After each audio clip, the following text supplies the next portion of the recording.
I'm Natalie Kim, and for 9 years I've watched my older sister Veronica build her life on a foundation of lies while treating me like I was invisible. When she hired a private investigator to prove I was faking success to make her look bad, she accidentally hired the one person thorough enough to discover that I wasn't the fraud in our family. This is the story of how my sister's quest to expose me became her own prison sentence. If you've ever been dismissed by your own family, hit that like button and subscribe right now. You're not going to want to miss what happened next. Veronica was always the star. 3 years older, effortlessly beautiful, charismatic in the way that made strangers trust her instantly. She'd been homecoming queen, sorority president, married at 24 to Jason Chin, a successful entrepreneur, whose business ventures always seemed impressive but remained vaguely defined. They lived in an enormous house in the suburbs, drove matching Range Rovers, took exotic vacations that flooded social media. Veronica didn't work. She called herself a lifestyle influencer, with 47,000 Instagram followers who watched her post about her perfect life. I was the boring little sister.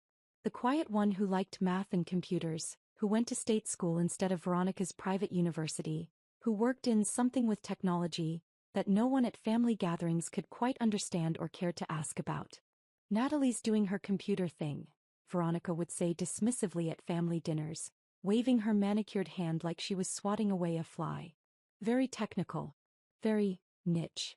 What they didn't know, I was the founder and CEO of Quantum Systems, a cybersecurity firm specializing in quantum-resistant encryption algorithms. We protected government agencies, major financial institutions and defense contractors from the emerging threat of quantum computing attacks. I'd started the company 7 years ago with my college friend Marcus Lee. We'd identified a critical vulnerability. Traditional encryption would become obsolete once quantum computers became powerful enough. We developed algorithms that could resist quantum attacks. The Department of Defense noticed us first. Then the NSA. Then every major bank that understood what was coming. By year 3, we had 15 clients paying between $2 million and $8 million annually. By year 5, we'd been acquired by a Fortune 100 technology conglomerate for $280 million. I retained 45% ownership and full operational control as CEO. My personal payout from the acquisition: $126 million. Current annual compensation: $620,000 salary plus equity worth approximately $89 million. Total net worth: $178 million. I'd never told my family any of this. Why? Because Veronica had spent our entire lives competing with me for things I never wanted. Our parents' attention, social status, validation from strangers. I needed to know if she could love me as Natalie the person, not Natalie the threat to her supremacy. I got my answer years ago. But I kept watching, kept documenting, kept building my company while she built her facade. I lived in a comfortable but modest townhouse in the city. I drove a 4-year-old Toyota. I wore sensible clothes to family events. When Veronica posted about her designer purchases and luxury trips, I double-tapped and said nothing. At family gatherings, she'd hold court, showing photos of her latest vacation or renovation project. Mom and Dad would praise her taste, her lifestyle, her success at building a brand. Then they'd turn to me with polite obligation. "And Natalie, how's work?" "Good." "Still at that tech company?" "What do you do again?" "Cybersecurity. Algorithm development." Blank stares. Then back to Veronica. "Veronica's doing so well," Mom would say proudly. "Building her platform, creating content. It's like running a small business." Meanwhile, Quantum Systems had just secured a $47 million contract with the Department of Homeland Security. We were expanding to a second office in Washington, D.C. Forbes had reached out about profiling me as one of the top female CEOs in cybersecurity. I'd declined. I wasn't ready for my family to know. My business partner Marcus knew about my family situation. "Nat, your sister posts about her blessed life 3 times a day while you're actually building something that matters. Why do you keep going to these dinners?" "Because I need to see how far the lie goes," I'd said. Veronica's lifestyle has never made sense. Jason's businesses are always changing. The money doesn't add up. "You think something's wrong?" "I think when you build a life entirely on appearance, something has to be holding it up. And it's not hard work or legitimate income." I was more right than I knew. What I didn't know, what nobody knew, was that Veronica and Jason's perfect life was funded by systematic fraud. Jason's entrepreneurial ventures were investment schemes. He'd recruit investors with promises of revolutionary tech startups, green energy projects, real estate developments. He'd show them glossy presentations, fake financial projections, testimonials from previous investors, who were actually friends paid to lie. People would invest. The money would go into accounts Jason controlled. He'd send quarterly statements showing impressive returns, all fabricated. When investors wanted to cash out, he'd stall, make excuses, eventually pay them from new investor money. Classic Ponzi scheme, dressed up in millennial entrepreneur clothing. Veronica wasn't just complicit, she was the star salesperson. Her Instagram influence, her charisma, her blessed life aesthetic brought in investors constantly. If Jason and Veronica are living this well, his investments must be amazing. Over 5 years, they'd recruited 63 investors. Total money raised, $8.4 million. Actual investments made, approximately $300,000, most of which lost money. The rest went to fund their lifestyle. The house, the cars, the vacations, the designer clothes that maintain the illusion of success. The math was inevitable. Eventually they'd need more new money than they could recruit. Eventually someone would want their money back and wouldn't accept excuses. Eventually it would collapse. That eventually arrived in March, 9 months before everything exploded. One of Jason's investors, a retired engineer named Robert Martinez, wanted to withdraw $150,000 for medical expenses. Jason stalled. Market volatility. Wait until May. May came. Jason stalled again. Better opportunities in Q3. You'll maximize returns. Robert got suspicious. He hired a forensic accountant to review his investment documents. The accountant found irregularities within hours. Investments that didn't exist. Returns that didn't match any actual market performance. Bank transfers that went to personal accounts, not investment vehicles. Robert demanded his money immediately. Jason promised it was coming. Weeks passed. Nothing. Robert filed complaints with the SEC and FBI. Jason and Veronica panicked. An investigation would uncover everything. They needed a distraction, a scapegoat, someone to shift focus onto. They chose me. It was November when Veronica announced she was hosting a special family brunch at Riverside Gardens, an expensive restaurant overlooking the water. Sunday at 11, mandatory attendance. I showed up in my usual outfit. Dark jeans, a cashmere sweater, minimal jewelry. Veronica arrived 20 minutes late in head-to-toe Gucci, her entrance orchestrated for maximum impact. The entire family was there. Mom and Dad, Aunt Susan and Uncle Michael, Cousin Jennifer and her husband, even my grandmother. A table for 12, set with champagne and mimosas. Veronica stood, tapping her champagne flute. Thank you all for coming. I know you're wondering why I called this brunch. Everyone looked at her expectantly. She loved an audience. For years, Natalie has been secretive about her life.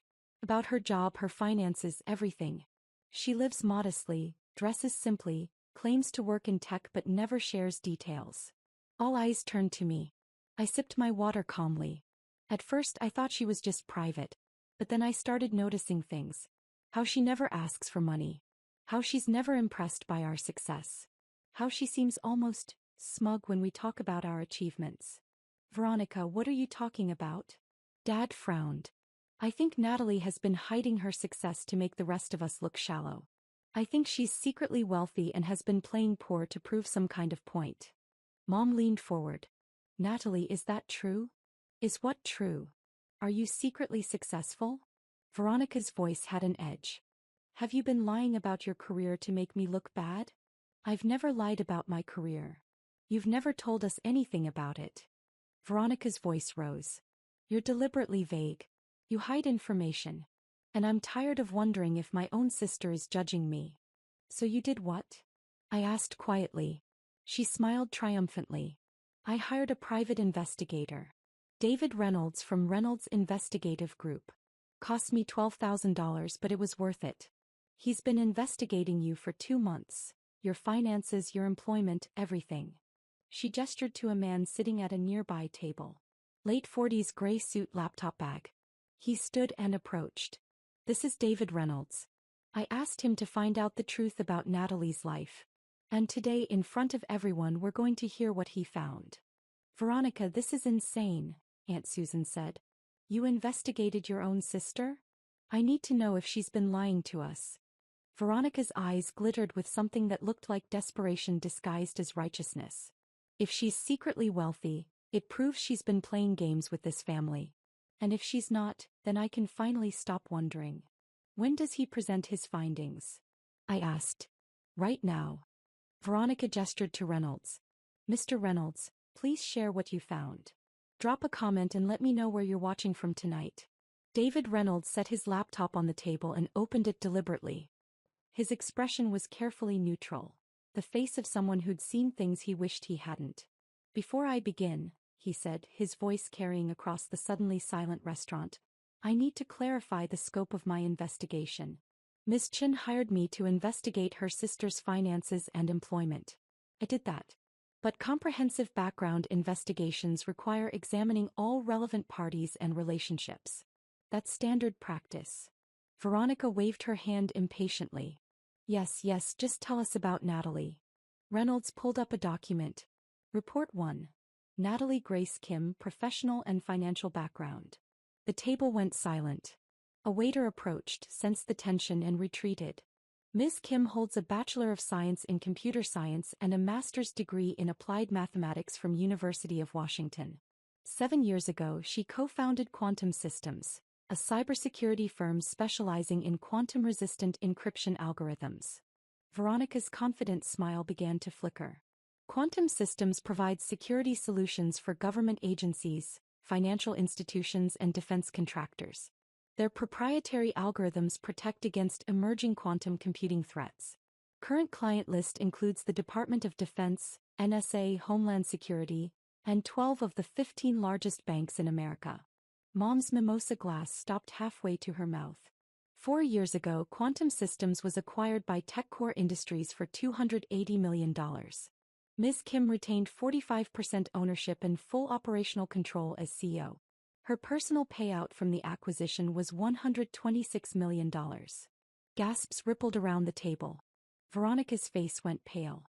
Ms. Kim currently serves as CEO with an annual salary of $620,000 plus performance bonuses averaging $380,000.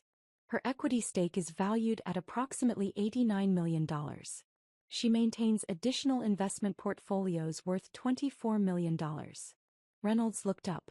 Natalie Kim's current net worth is approximately $178 million.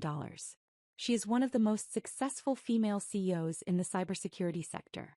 She holds top-secret security clearance and has been consulted by 3 different presidential administrations on national security matters. The silence was so complete I could hear the rain hitting the windows. He slid a folder toward me. Ms. Kim, your complete professional profile.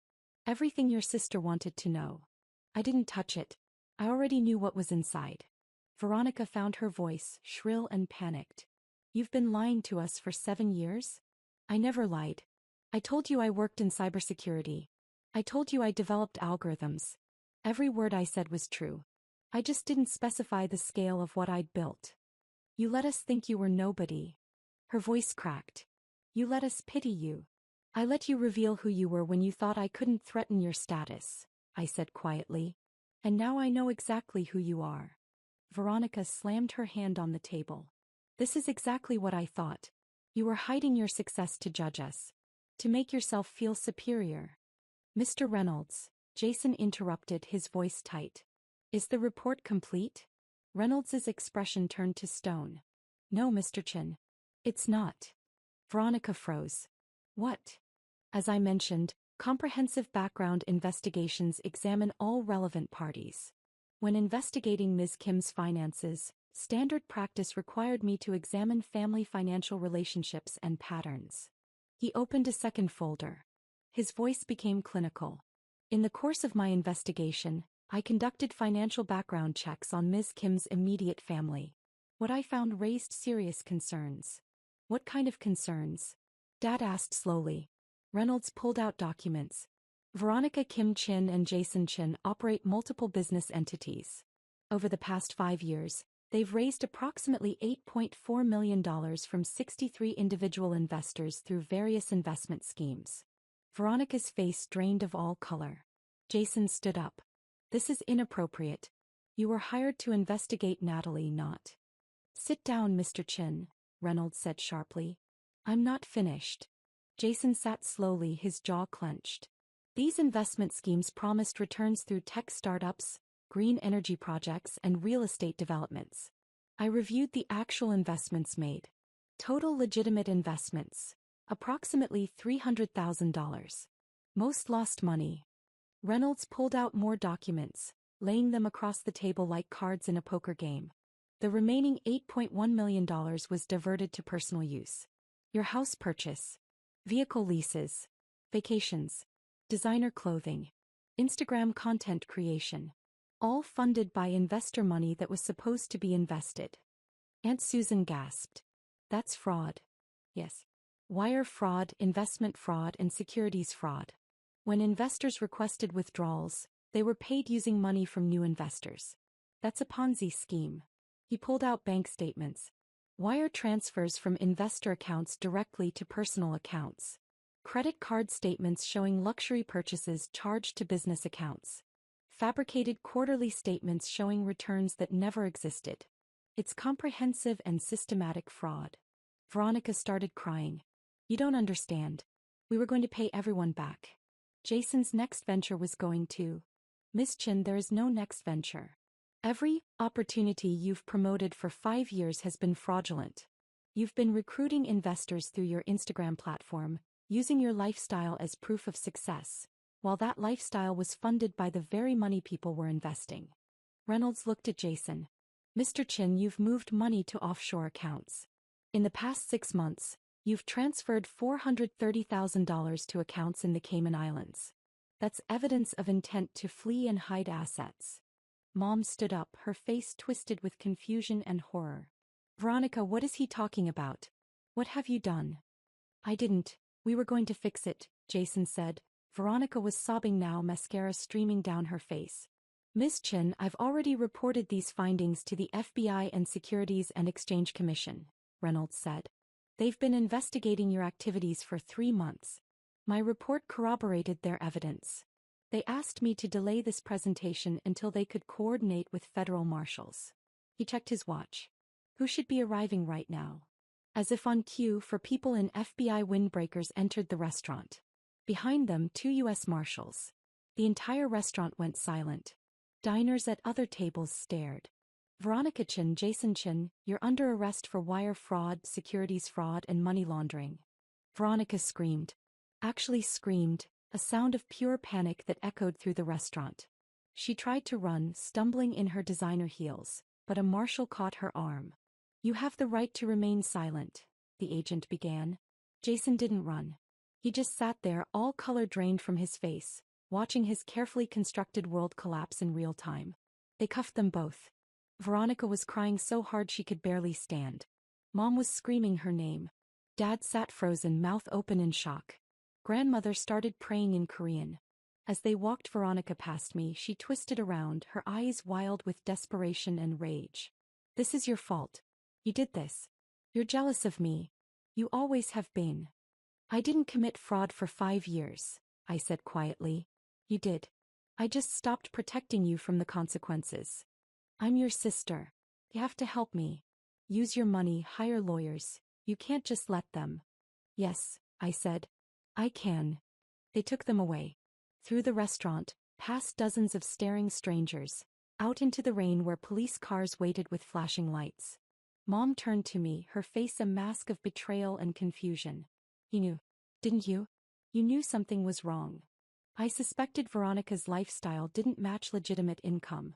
I didn't know she was committing fraud. If I had proof, I would have reported it. But you're worth $178 million and you never told us. Her voice rose. You let us praise Veronica while you had more money than she could even imagine. Because I needed to know if you'd love me without it, I said. And now I know you wouldn't. You loved Veronica's appearance of success. You loved the Instagram posts and the designer clothes and the illusion. You never once asked about my actual work. You never cared about what I'd built. That's not fair. Mom, Veronica hired an investigator to prove I was a fraud. She spent $12,000 trying to humiliate me in front of the entire family. She wanted to expose me as a liar. I stood up. She got her exposure. Just not the kind she expected. Reynolds began packing his laptop. Ms. Kim, for what it's worth, your sister's crimes had nothing to do with you. These schemes started before she even hired me. The investigation just accelerated the inevitable. Thank you for your thoroughness, Mr. Reynolds. One more thing. He pulled out a final document. There are 63 victims of this fraud. Total losses, approximately $8.4 million. Most will never recover their money. Your sister and brother-in-law spent it maintaining a fictional lifestyle. He slid the list toward me. I thought you should know who they hurt. I looked at the list. Retirees who'd invested their savings. Young couples who'd trusted Jason's promises. A single mother who'd put in her daughter's college fund. My sister had stolen from all of them to fund Instagram posts and designer handbags. Hit that subscribe button if you've ever had to set boundaries with toxic family, because what happened next changed everything. The legal proceedings moved with brutal efficiency. Veronica and Jason were denied bail. The prosecutor argued flight risk, given the offshore accounts and the $430,000 already moved. They spent the next 18 months in federal detention awaiting trial. The evidence was overwhelming. Wire transfers, fake investment documents, victim testimony, Instagram posts showing luxury purchases made with stolen money. Their lawyers advised them to plead guilty.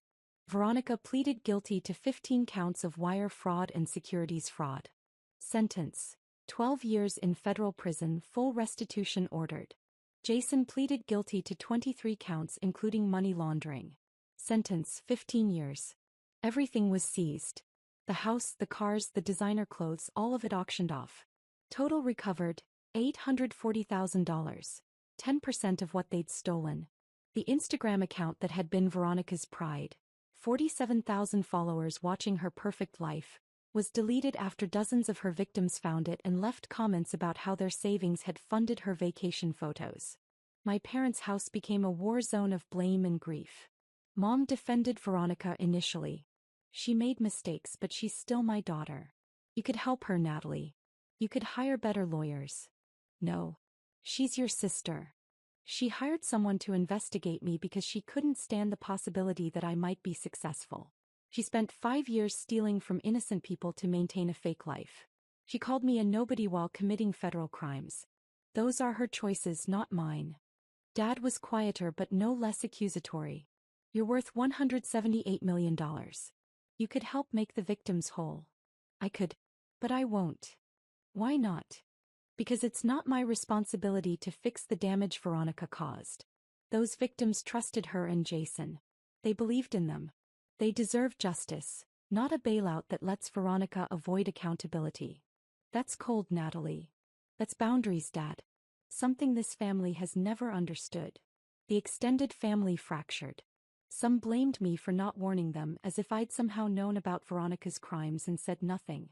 Others blamed me for having money and not using it to fix everything. A few, very few, reached out to apologize for how I'd been treated. Aunt Susan sent a letter. I'm sorry we never saw you clearly. We were so dazzled by Veronica's surface that we never looked at your substance. I accepted those apologies, because they mattered. 3 months after Veronica's sentencing, I received a letter from her. Prison mail, regulated and monitored. Natalie, I know you hate me. I know you think I deserve this. But I'm begging you, please help me. Hire an appeals lawyer. Pay for better representation. You have so much money. You could get me out of here. I'm your sister. Please. I'm sorry for everything. I'll do anything. Please don't abandon me. I read it once. Then I filed it in a folder marked Evidence of Continued Manipulation. I didn't respond. 6 months after sentencing, I was contacted by a lawyer representing the fraud victims. Ms. Kim, I'm Robert Martinez's attorney. He and several other victims are forming a coalition to pursue civil action against your sister and brother-in-law. I understand. We also wanted to reach out to you. Several victims have mentioned that they'd feel more comfortable if someone in the family acknowledged what happened. Not financially, we're not asking for money. Just acknowledgement. I thought about it. I'll meet with them. I met with 12 victims at a community center. Faces ranging from angry to devastated to resigned. Robert Martinez, the retired engineer whose medical expense withdrawal had started everything. Sarah Johnson, a single mother who'd invested her daughter's college fund. Michael and Patricia Brown, retirees who'd lost $180,000. I'm Natalie Kim, I said. Veronica's sister. I want you to know, I had no knowledge of her fraud. If I had known, I would have reported it immediately. I'm sorry for what she did to you. Robert spoke first. Miss Kim, we don't blame you. We blame ourselves for believing her. You shouldn't. She was convincing. That's what made her dangerous. Are you going to help her? Sarah asked quietly. Everyone keeps saying you're rich. That you could hire lawyers to get her out. No. Veronica made choices that hurt dozens of people. She needs to face those consequences. I won't interfere with that. Michael nodded slowly. Thank you. We were afraid family money would get her out early. It won't. I promise you that. After the meeting, I established the Investment Fraud Victim Recovery Fund. $5 million to provide financial counseling and assistance to fraud victims nationwide. Not just Veronica's victims, but all victims of investment fraud. I didn't make Veronica's victims whole. That wasn't my responsibility. But I could help prevent others from experiencing what they'd experienced. It's been 4 years now. Veronica is serving her sentence at FCI Danbury. She writes occasionally, letters that shift between apologetic and manipulative. I don't respond. Jason is at a different facility. I've heard nothing from him. My parents and I have a distant relationship. They visit Veronica monthly. They've asked me to come with them. I've declined every time. She's changed, Mom said last time. Prison has humbled her. She understands what she did wrong. Good. Then she's exactly where she needs to be to learn that lesson. Don't you miss your sister? I miss the sister I thought I had. The one who didn't commit fraud and hire investigators to humiliate me. That sister never existed. Quantum Systems continues to expand. We're now valued at $890 million. We've opened offices in 3 countries. I've been profiled in Forbes, Fortune, and the Wall Street Journal. I speak at conferences about cybersecurity and quantum computing threats. I'm no longer hiding. Because I don't need to protect myself from Veronica's jealousy anymore. She's in prison. Her facade is destroyed. The truth is public. Last month I received a different kind of letter. From one of Veronica's Instagram followers, someone who'd watched her content for years. I'm writing to thank you. I was about to invest with Jason when the arrests happened. Your sister's posts made their life look so successful. I would have given them $50,000. My entire savings. The investigation saved me. So thank you. Even if you didn't mean to, you saved a lot of people. Maybe that's the real lesson. That truth is protective. That facades eventually crumble. That the person who looks most successful might be the one standing on the most unstable ground. I learned that family is not about blood or obligation or shared last names. It's about integrity, honesty, and choosing each other without conditions. It's about loving people for who they are, not what they appear to be. Veronica chose appearance over substance. She chose fraud over work. She chose to investigate me rather than examine her own choices. Those were her decisions. I chose truth, even when it destroyed my family's illusions. I chose boundaries even when they looked like cruelty to people who wanted me to enable Veronica. I chose to let her face consequences, even when I had the money to shield her from them. Those were my choices. And I'd make them again. Because you are not responsible for fixing disasters other people create. You are not obligated to sacrifice your peace to maintain someone else's lies. You are not cruel for refusing to enable someone's continued destruction. Sometimes the kindest thing you can do is step aside and let someone face exactly what they've built. If you've ever had to cut off toxic family to save yourself, tell me your story in the comments. What would you have done in my situation? Hit that like button and subscribe for more stories about standing up for yourself even when it costs you relationships. Because you're not the villain for telling the truth. You're not heartless for having boundaries. And you're not responsible for protecting people from the consequences of their own choices. Not even when they're family. Especially not when they're family. You are not obligated to set yourself on fire to keep someone else warm.